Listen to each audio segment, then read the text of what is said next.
Martes 8 de octubre del 2019. ¿Qué tal? Muy buenos días. Bienvenidos a su programa Contacto Directo. Empezamos revisando quiénes son hoy nuestros invitados. Estará en nuestros estudios Carlos Pérez García, el ministro de Hidrocarburos. Vamos a hablar sobre esa fórmula para calcular el precio de los combustibles. Es la misma que se usaba con el subsidio. ¿A quién se va a subsidiar ahora? La liberación de precios a los combustibles debe prever una nueva fórmula de precios que elimine impuestos. Lo conversamos. Y también estará Yacu Pérez, el prefecto de La Suaya. Hablamos sobre la movilización indígena contra el alza de los combustibles que desafía el estado de excepción y la militarización del país. El derecho a la resistencia toma rehenes. El vandalismo es derecho a la resistencia. Lo vamos a ver. Y además estará con nosotros Miguel García, el presidente de la Federación de Servidores Públicos. En lugar de reducir la masa salarial de la burocracia triplicada por Correa, el gobierno resolvió elevar los combustibles e imponer un día de sueldo durante un año a toda la burocracia. ¿Tiene un respaldo legal? Lo conversamos. Anoche, en cadena nacional, el presidente Lenín Moreno anunció que cambió la sede de gobierno a la ciudad de Guayaquil. El mandatario ratificó que no dará marcha atrás en las medidas económicas y culpó al correísmo de incitar a un intento de golpe de Estado. Me he trasladado a la ciudad de Guayaquil y he trasladado la sede del gobierno a esta querida ciudad de acuerdo a las atribuciones constitucionales que me competen.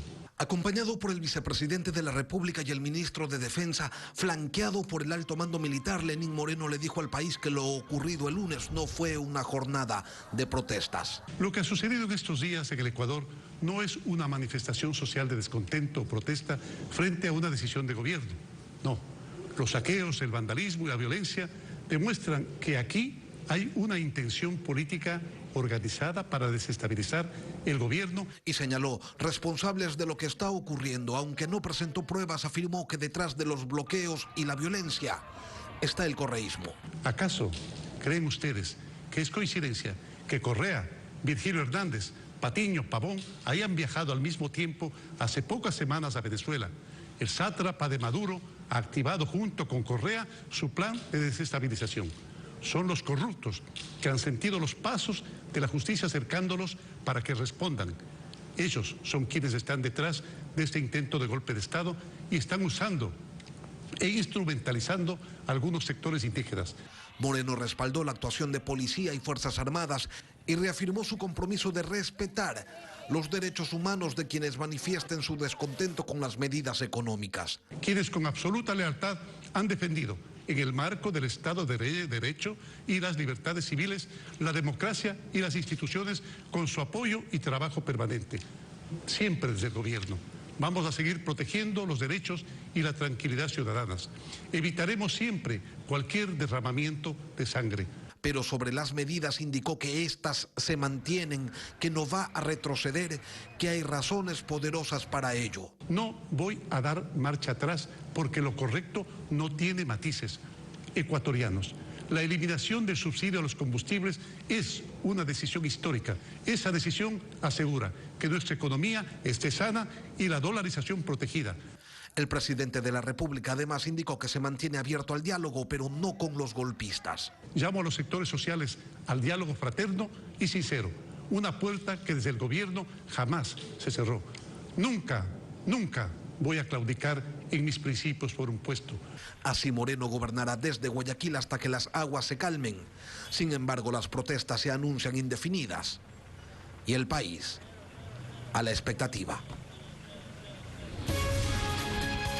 La actualidad, los protagonistas, el análisis y la información en Contacto Directo.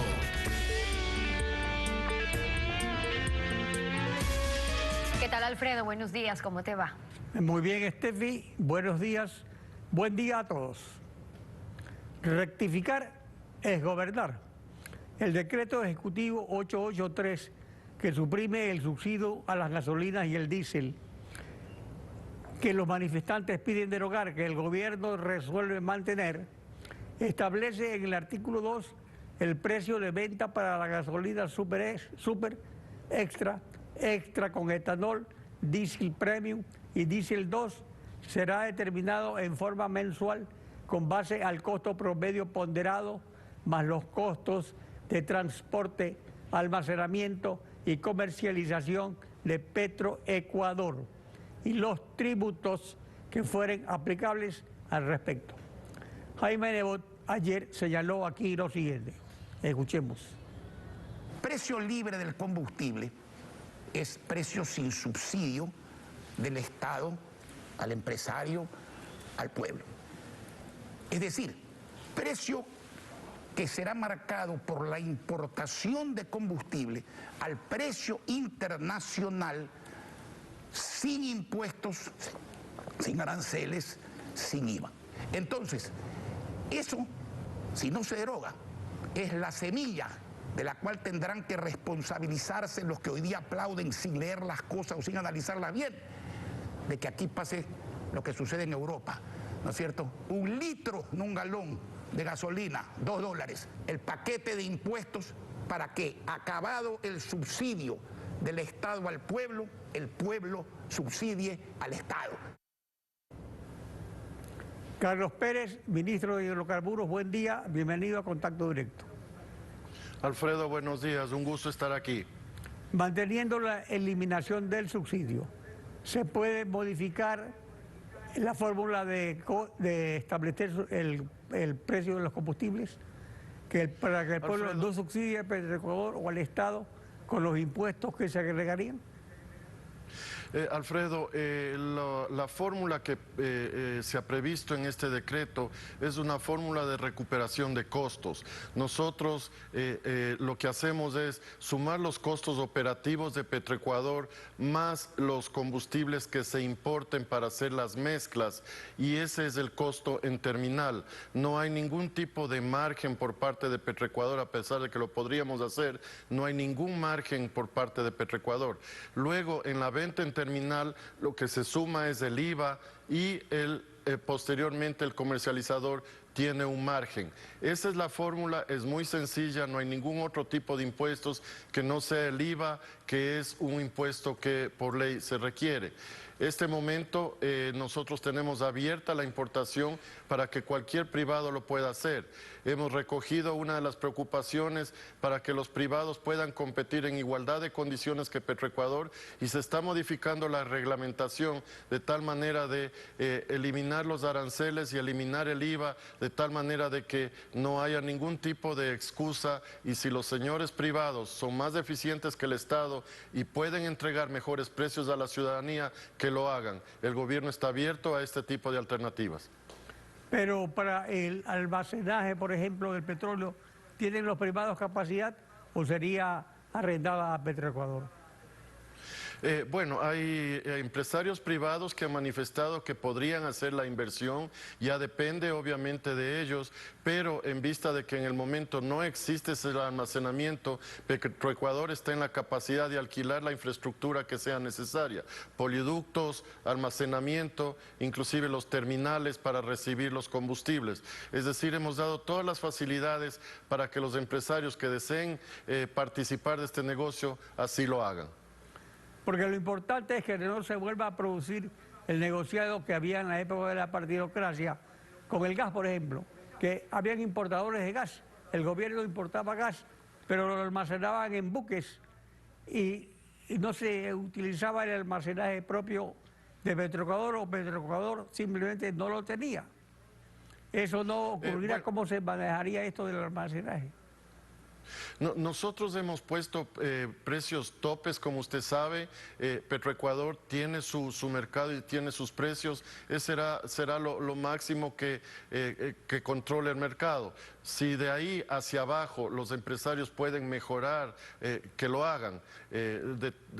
Petroecuador actuará como un monitor del mercado. Nosotros hemos limitado, por ejemplo, el margen de comercialización. Solo en la super el margen es libre, pero en la extra, en la eco y en el diésel el margen es fijo, de tal manera de que no habrá razón para que los importadores privados puedan exceder los precios de Petroecuador. Y en el caso de que haya importación por parte de privados, ¿cómo se haría? ¿Con concurso? ¿Cuál sería el procedimiento a establecerse? No, cualquier persona puede registrarse en la ARCH cumpliendo ciertos requisitos. Nosotros tenemos que tener cuidado primero de que sean empresas serias que manejen con seguridad, porque estamos hablando de combustibles, y segundo, que tengan un suficiente margen, un colchón de combustibles en el país para evitar el desabastecimiento en el caso de cualquier evento, por ejemplo, un huracán o alguna cosa en el Golfo de México. Petroecuador hoy por hoy tiene su margen de reservas aquí en el país justamente para cuidar eso. Si es que esto pasa a manos privadas, esas reservas tendrán que ser comprometidas por parte de la empresa privada para garantizar el abastecimiento de combustibles en el país. Y otra cosa es que normalmente los derivados de los combustibles son adquiridos por Petroecuador mediante concursos internacionales, y entonces en este caso estos importadores deberían ser los mismos productores o serían intermediarios, porque tampoco se puede utilizar eso, porque en ese caso también se encarecerían los costos. Habría de los dos, las alternativas están abiertas. Si un productor de combustibles quiere traer los combustibles al país, es posible. Si un intermediario quiere traer los combustibles al país, es posible. Pero la ciudadanía va a comprar siempre donde el combustible esté más barato. Si los empresarios privados no logran ser más eficientes que el Estado, quien les venderá el combustible será el Estado ecuatoriano. Ese es el análisis de mercado que los importadores tendrán que hacer y ver si ellos logran obtener mejores precios que el Estado ecuatoriano, como han dicho algunas personas, entonces que lo hagan. El gobierno ha abierto las puertas a esto, y si eso beneficia a los consumidores, que así sea. Estamos buscando siempre el beneficio para los usuarios, para los ciudadanos que consumen los combustibles. En todo caso, si se termina el monopolio de Petroecuador, Petroecuador sí se reservaría una parte de la importación para seguridad de la existencia de combustible en el país. Mire, nosotros en este momento de la reglamentación actual tiene un cupo para los privados.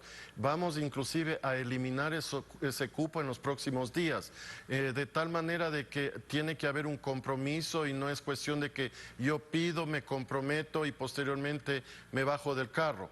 Tendrán que responder por eso los privados para mantener abastecido el país. Petroecuador seguirá importando lo que necesite para completar la demanda nacional, pero si esa demanda es cubierta por todos los privados, Petroecuador ya no tendrá la necesidad de importar.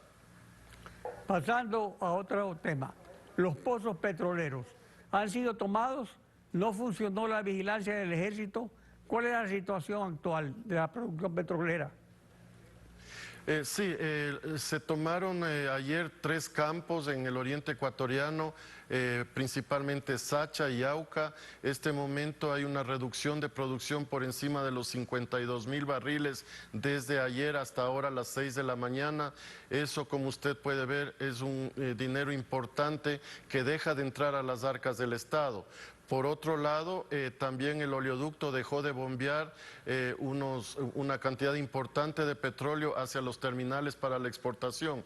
Esos son los daños causados por este tipo de protestas irracionales.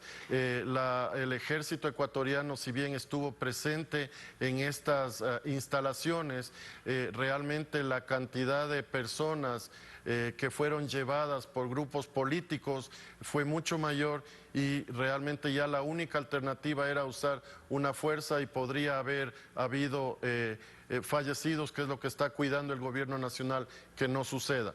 Hay alrededor de 40 personas detenidas, incluidos políticos, que fueron los que lideraron estos desmanes, y nosotros seguiremos trabajando. Se han logrado ya desalojar las personas de las instalaciones para que no causen daños, pero al momento se encuentran cerrados los pozos porque no tenemos la capacidad de almacenamiento ni bombeo por el cierre tanto de las instalaciones de bombeo como la alimentación energética que ha sido cerrada a estos campos. Pero la vigilancia del ejército no solamente es en estas emergencias o medidas de hecho, sino que, según tengo entendido, existe un contrato entre el ejército y Petroecuador, es decir, que se debió haber previsto que podría haber ocurrido lo que ocurrió. Sí, nosotros tenemos un contrato con el ejército y ellos cuidan de las instalaciones. En el caso de Sacha, por ejemplo, había 8 efectivos, pero llegaron más de 400 personas y es difícil controlar eso. Lo podemos hacer con fuerza extrema, pero eso existe un riesgo. Bueno, pero 8 efectivos sería para una situación normal, pero ayer la situación no era normal, digamos.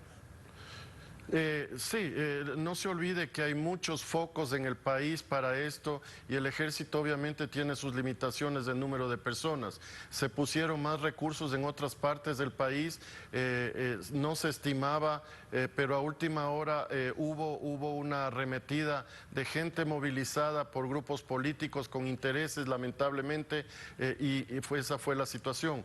No hemos tenido suficientes efectivos porque ellos han sido desplegados a nivel país, sobre todo en la zona andina, centro y centro-norte, que donde estaba la mayor parte de los disturbios. En virtud del artículo 157 del COTAT, que dispone en su inciso final que en emergencia declarada un nivel de gobierno podrá asumir sin necesidad de autorización previa del Consejo Nacional de Competencias, pero con la obligación de notificarlo inmediatamente.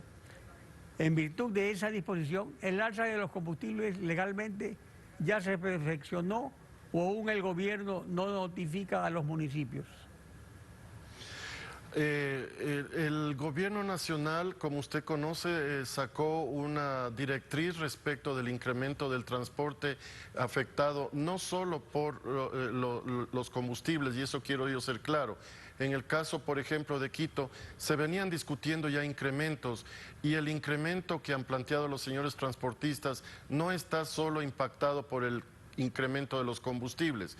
Lamentablemente se le está pasando esa responsabilidad al gobierno nacional cuando es competencia de los municipios. De todas maneras, el señor presidente, si los municipios no quieren asumir esa responsabilidad, no hay ningún problema que la transfieran de vuelta al gobierno nacional y el gobierno nacional tomará las acciones necesarias. Lamentablemente creo yo que los municipios están lavando las manos y esa no es una acción adecuada frente a la situación que estamos viviendo. Carlos Pérez, ministro de Hidrocarburos, gracias por acompañarnos en Contacto Directo. Gracias, Alfredo, buenos días. Estefi. Nos vamos a ir a una pausa y al regresar estará Yacu Pérez, el prefecto de la SUAY. El derecho a la resistencia y el vandalismo. ¿Se le hace el juego a los que causaron la crisis? Regresamos con ese tema. No se vaya.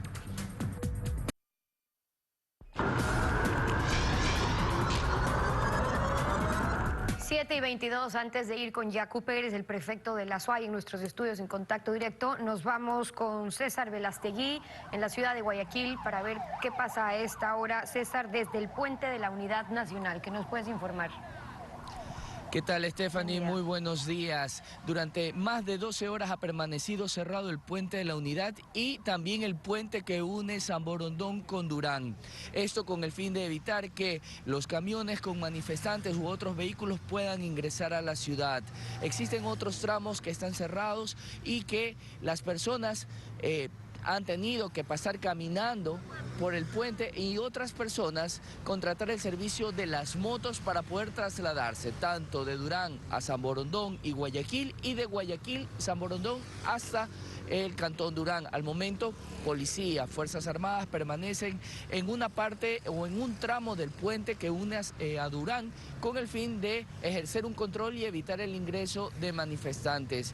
Entre la información que se ha podido recabar por parte del sistema de transporte masivo Metrovía, permanece parcialmente trabajando el tramo 1 de este servicio. Es decir, que el sistema Metrovía desde la terminal Guasmo solo funciona hasta la terminal o hasta la biblioteca central y luego de eso viceversa regresa hacia la terminal del Guasmo. Están cerrados los dos túneles que conectan con la Pedro Menéndez y la altura de la Luis Plaza Dañín también con la Pedro Menéndez. Las personas personas que deseen trasladarse de San Borondón a Guayaquil pueden usar el nuevo puente que conecta directamente con Sauces 4.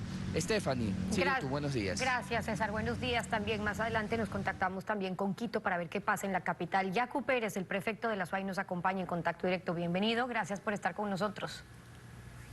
Buenos días, un gusto poder dialogar con ustedes y un saludo al país. Buenos días también. ¿Hasta cuándo un alto, Yacu? El presidente dijo en la cadena que no hay marcha atrás en la eliminación de los subsidios, el movimiento indígena que no se detendrán hasta la eliminación del decreto y entonces más pérdidas, robos, violencia, ataques hasta que sea un muerto. ¿Qué piden para un alto y un diálogo? Recordemos que ya cobró una vida de un hermano de Molleturo de la provincia de la SUAY. Recordemos que hay cientos de criminalizados, apresados. Recordemos que hay miles de personas que este rato no pueden trasladarse de un lugar a otro. Pero eso no es responsabilidad del movimiento indígena. Tienen que entendernos que esto es una reacción ante una acción desafortunada del gobierno nacional que nos impuso un paquete de medidas económicas que golpea a la clase más pobre del país, a los que históricamente hemos sido excluidos, a los que no tenemos fuentes de trabajo, a los que padecemos de más del 25% de una desnutrición infantil, a los que no tenemos siquiera servicios básicos, a los que no tenemos ni siquiera fuentes de trabajo. Entonces, la responsabilidad no es nuestra. ¿Por qué nos imputan de una responsabilidad que es del gobierno nacional? Además, los vandalismos.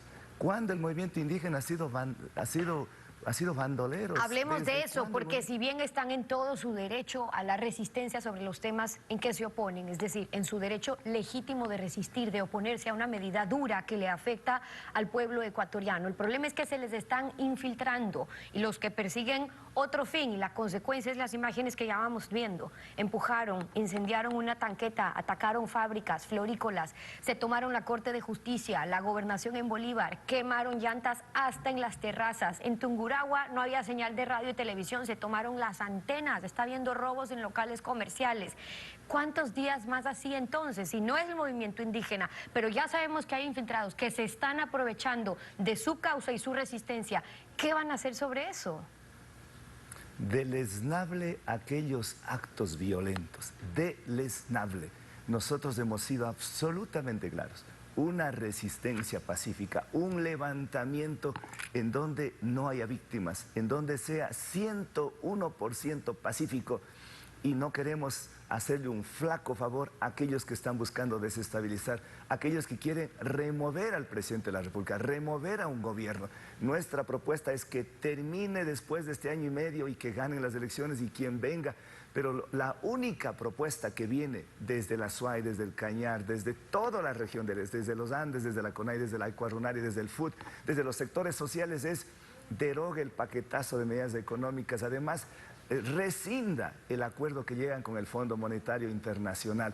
Esas son las causas que genera esta crisis. Si no, recordemos toda esa conmoción social. Claro, pero ahí recordemos que ya hay otro pedido de los movimientos indígenas. O sea, ya no es solamente deroguen ese decreto, sino además el que elimina los subsidios, sino también no queremos un acuerdo con el Fondo Monetario Internacional que ya está. Es decir, si no son ustedes los que están provocando estos desmanes, sino aquellos oportunistas que quieren pescar a río revuelto, que se les están infiltrando, y los que sí quieren tumbar al gobierno, los que entraron a saquear, a robar, los que fueron a la Contraloría ayer en horas de la noche a querer destruir documentos. El camino ahora, Yacu, no puede ser entonces nadie cede, porque si la posición del gobierno es no vamos a eliminar ese decreto y la posición de ustedes es vamos a seguir hasta que eliminen o que no estemos con el Fondo Monetario Internacional, entonces ¿cuál va a ser el costo? ¿Cuántos días vamos a transmitir estas imágenes que le afecta aún más al pueblo ecuatoriano? Nos afecta a nosotros, que somos los más golpeados. Pero efectivamente, pero quizás más a los más empobrecidos, pero nosotros dejando de trabajar, dejando nuestros animalitos, nuestros hijos han salido a protestar de manera pacífica, pero no hay otra opción. Entonces, lo otro es tener una lenta agonía cuando no tenemos un salario básico, que se sinceran los precios internacionales del petróleo, pero no hay un sinceramiento del salario básico unificado. El gobierno debe dar un ejemplo bajándose el sueldo a la mitad. ¿Por qué no baja el señor presidente, vicepresidente, ministros de Estado, gobernadores, asambleístas el sueldo a la mitad? ¿Por qué no se revisan las estipulaciones que constan en las cláusulas de los contratos petroleros, de los contratos de telefonía celular? ¿Por qué no se recuperan los 70.000 millones de dólares de aquellos que están hoy infiltrándose y que pretenden desestabilizar el país, de aquellos que no tienen autoridad moral para salir a las calles porque ellos cuando estaban en el poder nos están, Yaku, el criminalizaban? problema es que los están acompañando, es que se les están infiltrando, el problema es que se están aprovechando de su causa y de su movilización para querer tumbar a un gobierno con otros fines, porque ya los ve ustedes queriendo llamar a elecciones incluso anticipadas o diciendo que el gobierno ya se cayó. Es decir, en el caso de que se llegue a dar, si es que persiguen ese fin, unas elecciones anticipadas, finalmente, ¿quién se beneficia? ¿A quién se le está haciendo el juego? Ni siquiera esa Correa, que no puede ser ni siquiera candidato. Nadie sabe para quién trabaja. Entonces, si dentro de su causa, hoy por hoy, se les está infiltrando algo que se puede estar yendo de las manos, el camino que podría quedar es el diálogo. ¿Qué margen para una posibilidad de diálogo abren ustedes para discutir de lo que usted está hablando? Es decir, los varios puntos, incluso si hablamos de la eliminación de los subsidios. Escuchábamos ayer decir, bueno, ¿cuánto nos va a costar la hora de tractor ahora? Ok, pero si hay una compensación de que se elimina o cero arancel para la importación de los tractores, no compensa, ¿qué más necesitan? Hablemos sobre eso más bien. Personalmente no me pongo al diálogo. Siempre hemos sido partidarios de un diálogo, pero un diálogo sincero, un diálogo de buena fe, no un diálogo que nos impongan. Hemos estado dialogando con el presidente Correa, iniciamos los diálogos, ¿sirvió de algo? De nada. Con el presidente Moreno igualmente hemos realizado algunos diálogos, ¿sirvió de algo? De nada.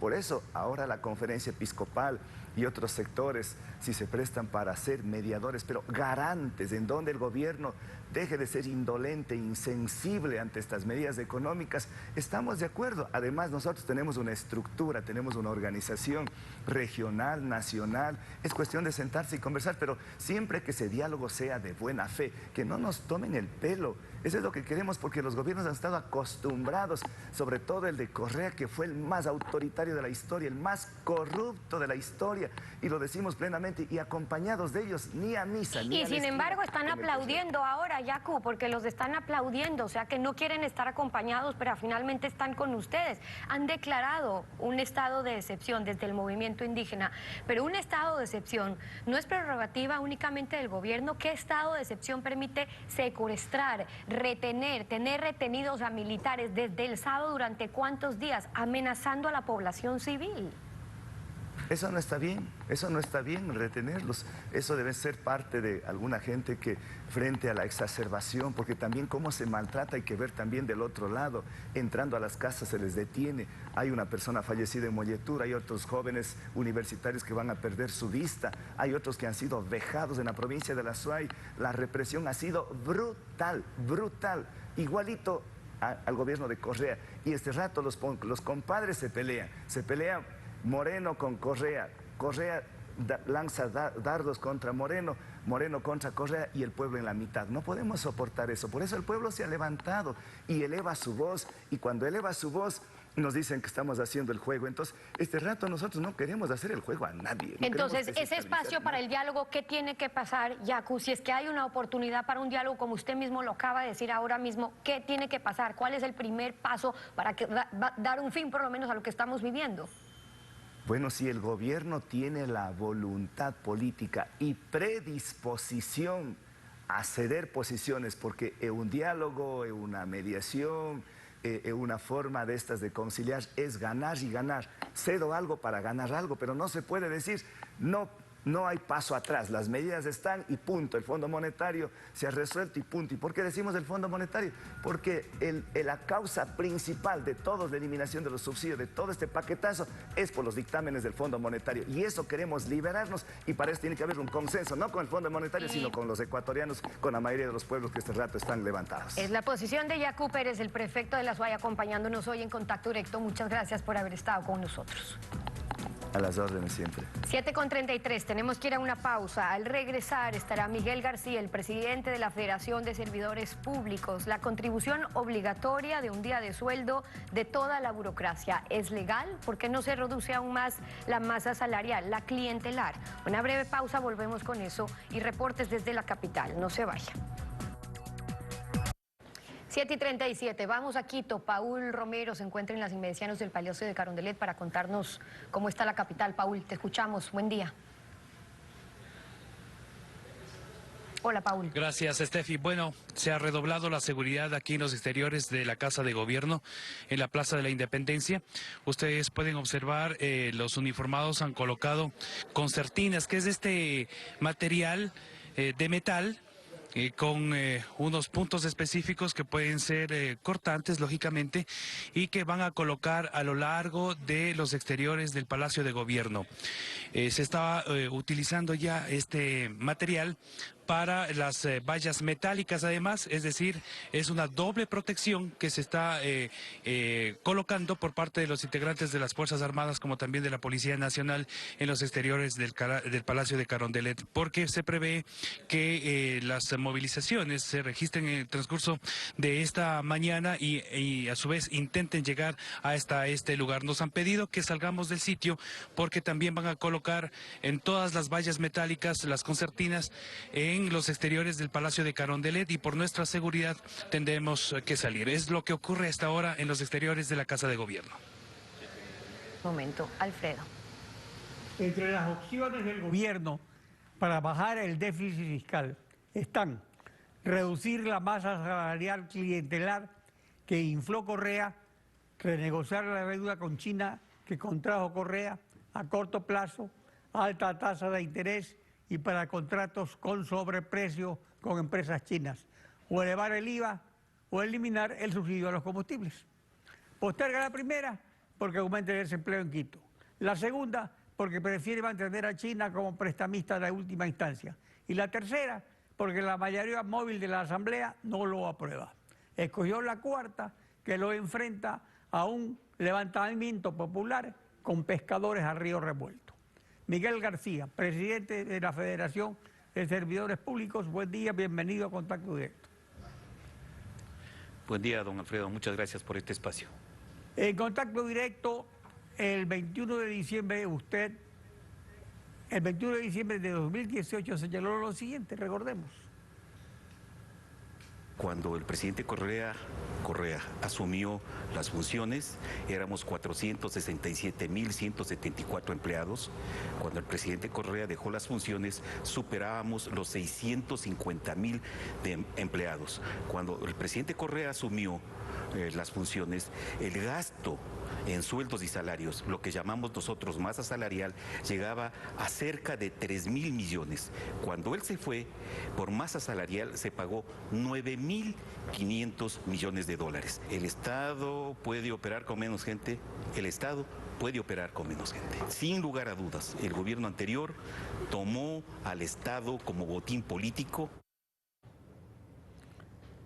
Para que no se convierta en un problema social de desempleo, reducir la masa salarial, porque así se lo presenta ahora, y a la vez se reduje el déficit fiscal sustancialmente, como lo hace eliminar el subsidio a los combustibles, ¿qué y cómo, según su criterio, se debería reducir esa masa salarial?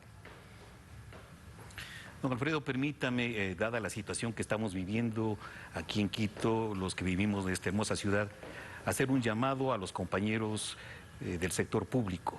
Nosotros como organización hemos reivindicado como justa el derecho a la protesta, pero a una protesta encauzada dentro de las normas legales, a una protesta no solo reactiva, sino propositiva, pero lo que estamos sufriendo en esta ciudad, eso ya no es protesta. Saqueos, atentados, violencia, destrucción de bienes públicos y privados, eso no apoyaremos jamás. Los compañeros indígenas, nuestros hermanos indígenas han llegado a Quito. Deben ser bienvenidos, siempre y cuando respeten a nuestra ciudad, respeten nuestros derechos, respeten nuestros bienes. Por eso hacemos un llamado a los miles de compañeros servidores públicos que viven en esta ciudad para que evitemos estos desmanes para que no nos inmiscuyamos en acciones que tienen tinte político y de desestabilizar al régimen. Tenemos derecho a la protesta, no debemos agotar el diálogo, o mejor dicho, el diálogo debe ser el camino para solucionar los problemas. Sí se han propuesto ahora, pero algunas cosas que nos afectan. ¿Hacia dónde se debe enfocar? Porque la impopularidad para el gobierno y los candidatos que también están en juego, y que eso ocurre en toda democracia, y la conmoción de las repúblicas son iguales si se reduce la masa salarial en Quito de que si hay alza de combustibles. No, es que lo que hay que dejar en claro es que no debemos participar ni hacer el juego a un grupo de correístas infiltrados en las organizaciones que lo único que pretenden no es reivindicar nuestros derechos, sino crear el caos y la violencia. Desde luego, lo hemos dicho, usted lo ha rememorado, lo que dijimos, efectivamente Correa, y ya luego se dieron las cifras oficiales. Correa le dejó de herencia al presidente Moreno 150,000 empleados públicos precarizados, sin estabilidad alguna. 75,000 de ellos con contratos de servicios ocasionales y algo más de 70,000 con nombramientos provisionales. Pero esta gente no tiene estabilidad. No, continúan. Según el presupuesto, han salido algunos miles, pero este es el momento. Claro, hay que hacer un llamado al gobierno, ya es hora de regularizar a estos compañeros. Aquellos que sean necesarios deben quedarse, aquellos que no, porque todavía existen rezagos de correísmo en algunos sectores del gobierno que no hacen nada y que fueron incrustados ahí como cuota política. Tiene que analizarse de manera técnica la situación que vive el régimen y la situación que vivimos nosotros como régimen de ley de servicio civil y carrera administrativa. Pero se ha propuesto algunas cosas, por ejemplo, se propone ahora, de manera... Pero otra cosa, además, las medidas económicas, en vez de reducir la masa salarial, establecen el aporte obligatorio de un día de sueldo mensual por un año de toda la burocracia, o sea, incluidos justos y pecadores. ¿Qué opinas sobre esto? No, bueno, no es a toda la burocracia. Se ha determinado que el aporte debería ser única y exclusivamente para los que laboran en las empresas estatales. Pero la pregunta que nos hacemos es, ¿cómo es posible que teniendo un solo patrón, los 600,000 empleados del sector público, que es del Estado, existan 3 tipos de remuneraciones?